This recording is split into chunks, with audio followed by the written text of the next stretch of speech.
नमस्कार मंडळी, प्रभास किचनमध्ये पुन्हा एकदा तुम्हा सर्वांचे स्वागत आहे।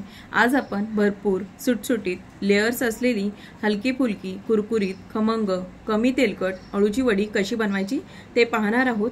अळूवडी बनवताना काहींना पडणारे प्रश्न म्हणजे खूप काही पद्धती वापरून सुद्धा अळूवडी कुरकुरीत होत नाही, कडक होतात किंवा अळूवडीचे लेयर्स सुटसुटीत होत नाहीत किंवा घशात खवखव होते। तर आज आपण योग्य पद्धतीचा वापर करून अळूवडी बनवतोय। चला तर मग लगेचच रेसिपीला सुरुवात करूया।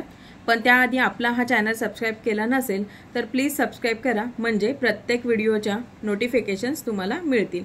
तर आज मी 10 पानांचे इथे रोल करून दाखवणार आहे। पण सर्वात आधी पानांचे देठ कापून इथे मी घेतलेले आहेत। अशा प्रकारे या देठांची भाजी सुद्धा बनवता येते। देठ कापून पानांवरती आता आपण लाटणं फिरवायचं आहे, म्हणजे काय होतं, पानांच्या ज्या शिरा असतात त्या दबल्या जातात आणि रोल बनवताना पानं फाटत नाहीत आणि रोल ही पटकन आपल्याला वळवता येतो। तर अशीच मी सर्व पानं तयार करून घेणार आहे। याआधी सुद्धा अळूवडीचा मी इथे व्हिडिओ टाकला होता, तर तुम्ही आपल्या चॅनलवर जाऊन तो पाहू शकता। आता ही पानं आपण धुवून घेणार आहोत।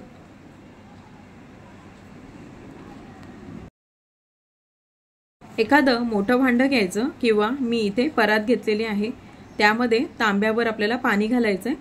आता ह्यामध्ये आपल्याला चमचावर कोकम आगळ घालायचं आहे आणि अळूची पाने आपल्याला स्वच्छ ह्यामध्ये धुवून घ्यायची आहेत। आता ही अळूची पानं आपल्याला या पाण्यामध्ये 5 मिनिटं तरी अशीच ठेवून द्यायची आहेत। अळूच्या पानांना गुणधर्मानी खाजरी असतात, म्हणून कधी कधी घशात खवखवल्यासारखे होते, तर या पाण्यामध्ये ठेवल्याने खाजरेपणा कमी होतो। आता आपण पानांना लावायचं बॅटर बनवून घेणार आहोत। तर याच प्रकारे मी सर्व पानं यामध्ये भिजवून घेतलेली आहेत, तुम्ही इथे पाहू शकता। तर लगेचच दुसरीकडे आपण इथे याचं बॅटर बनवण्यासाठी एका भांड्यामध्ये मोजून 2.5 कप बेसन घ्यायचंय। 10 पानांचे 3 रोल मी बनवणार आहे। आता यामध्ये पाव वाटी तांदळाचं पीठ सुद्धा मी घालणार आहे। तुम्ही नाही घातलं तरी सुद्धा चालेल, पण तांदळाचं पीठ घातलं यामुळे अळूवडी मस्त अशी कुरकुरीत खमंग तयार होते। आता यामध्ये तिखटानुसार हिरवी मिरची, लसूण, जिरं हे सर्व वाटून घेतलेली पेस्ट आपण घालणार आहोत। आता यामध्ये आपण बारीक चिरलेली कोथिंबीर घालूया, तर यामुळे अळूवडीची चव छान लागते। आता लगेचच यामध्ये चमचाभर पांढरे तीळ घालूयात। इथे आपल्याला थोडी हळद घालायची आहे। पाव चमचा हिंग घालूया। बेसनाच्या पदार्थामध्ये हिंग घातल्याने पोटात गॅस पकडत नाही, जास्त त्रास होत नाही। चवीनुसार मीठ घातलंय। चिंच गुळाचा कोळ घालायचा, 3 मोठे चमचे इतकं याचं प्रमाण आहे। यामुळे सुद्धा पानांचा खाजरेपणा कमी होतो। आता राहिलेला चमचाभर कोकम आगळ मी यामध्ये घातलंय, यामुळे ॲसिडिटीचा त्रास होत नाही। कोकम हा पाचक पदार्थ आहे। आता चमचाभर मी यामध्ये तेल घातलंय। आता वड्या हलक्या आणि फुलक्या होण्यासाठी यामध्ये खास घटक मी घातलाय, तो म्हणजे खायचा सोडा। चिमूटभर किंवा पाव छोटा चमचा घालायचा। तर ही ट्रिक नक्की तुम्ही वापरून बघा, तुमच्या वड्या सुद्धा कुरकुरीत आणि हलक्या फुलक्या बनतील। आता खमंग होण्यासाठी मी त्यामध्ये धनेपूड आणि लाल तिखट अर्धा चमचा घातलाय। आता हे सर्व मी पाणी घालून व्यवस्थित याचं बॅटर बनवून घेणार आहे। तर हे बॅटर जास्त पातळ किंवा घट्ट करायचं नाही, छान असं आपल्याला हे व्यवस्थित असं फेटून घ्यायचं आहे। बॅटर छान तयार झालं की वड्या सुद्धा छान तयार होतात। आता आपल्या इथे हे मिश्रण तयार झालेलं आहे, तुम्ही ते पाहू शकता। आता आपल्याला अळूचं एक एक पान घ्यायचं आहे। प्रत्येक पानांना तयार केलेलं बॅटर आपल्याला सगळीकडे अशा प्रकारे लावून घ्यायचं आहे। आता ह्या बॅटरचा जास्त असा आपल्याला जाड थर द्यायचा नाहीये, नाहीतर वड्या पिठाळ लागतात। आता एका पानाला इथे बॅटर लावून झालेले तुम्ही इथे पाहू शकता। सेम तशाच पद्धतीने आपल्याला दुसरं पान सुद्धा इथे घ्यायचंय।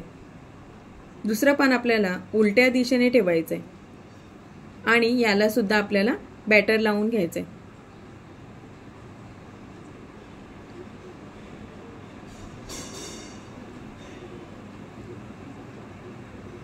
आता तिसरं पान सुद्धा आपण त्याच पद्धतीने लावून घेतोय।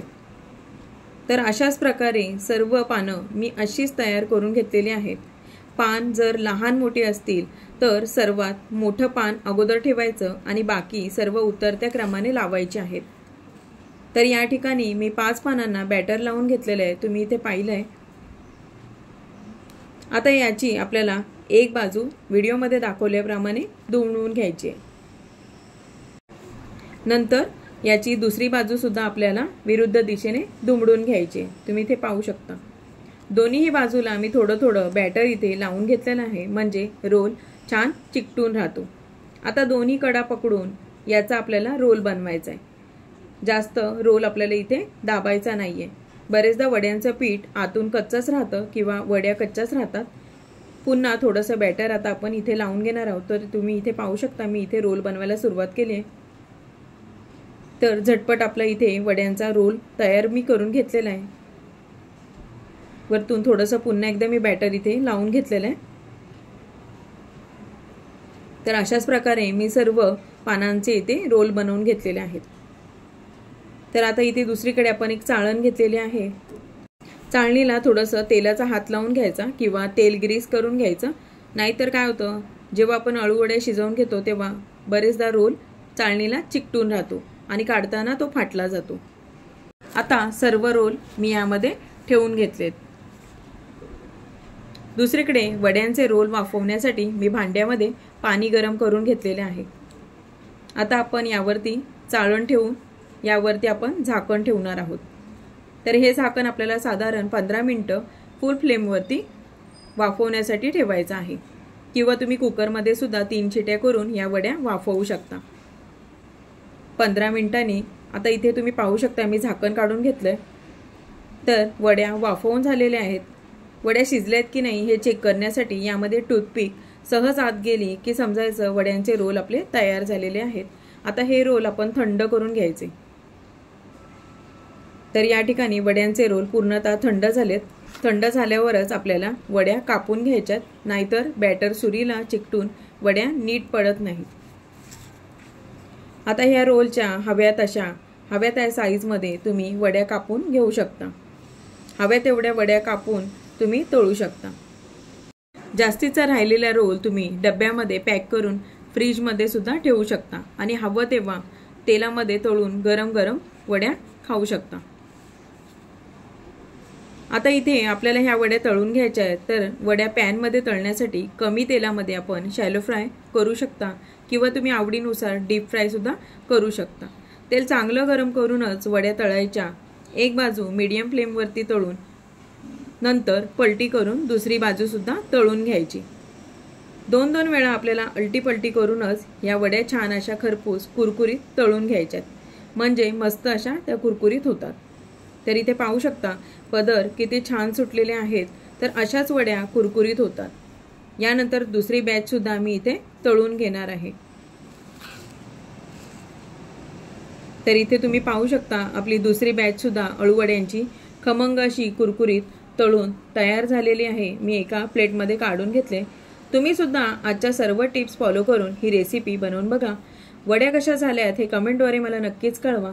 जास्तीत जास्त लाईक आणि शेअर करा आणि अशाच आणखी रेसिपींसाठी आपल्या प्रभास किचन या चॅनलला सबस्क्राईब करा। तोपर्यंत तुम्हा सर्वांचे धन्यवाद।